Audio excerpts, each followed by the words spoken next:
কিচেনে সবাইকে স্বাগত জানাই। আশা করি সবাই ভালো আছেন। আজ আমি আমলকি মাখা করব বা আমলকির চাট, যেটাই বলবেন না কেন। তো এখানে আমি আমলকি নিয়েছি কখনা, আর নিয়েছি ধনেপাতা, কাসুন্দি। প্রথমে আমি আমলকিগুলোকে ভালো করে ধুয়ে নিয়েছি, কারণ এটা কিন্তু কেটে বা মেখে নেওয়ার, গ্রেট করে নেওয়ার পরে কিন্তু আর ধোয়া যাবে না, যার জন্য আমি আগেই ধুয়ে জলটা শুকিয়ে নিয়েছি। এখন আমি গ্রেট করে নেব আমলকিগুলোকে। আপনারা চাইলে এটা কেটেও মাখা করতে পারেন। ছোট গ্রেটারটা দিয়ে কিন্তু বেশি ছোট ছোট হয়ে যায়, যার জন্য আমি বড় গ্রেটারটা দিয়ে করছি, যাতে একটু মোটা মোটা হয়, তাহলেই কিন্তু খেতে ভালো লাগবে।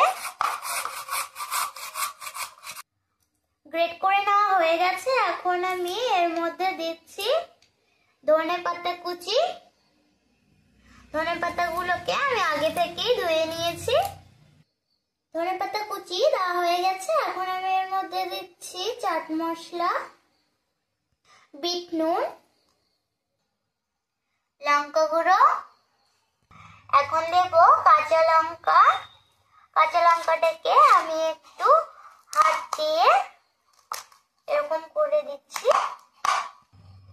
এখন এই লঙ্কাগুলো একটা দিচ্ছি, কালো লঙ্কা একটা দেব।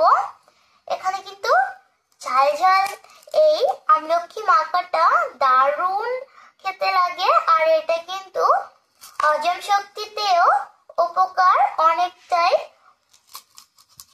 এটা হজমে অনেকটাই উপকার, হজম হতে সাহায্য করে। এখন আমি কাসুন্দি দিয়ে দিচ্ছি এর মধ্যে, স্বাদটা আর একটু ভালো হওয়ার জন্য। এখন আমি মেখে নিচ্ছি একটা চামচ দিয়ে। কিন্তু রেডি, দেখুন। এটা অবশ্যই বাড়িতে ট্রাই করবেন আমলকির সিজনে।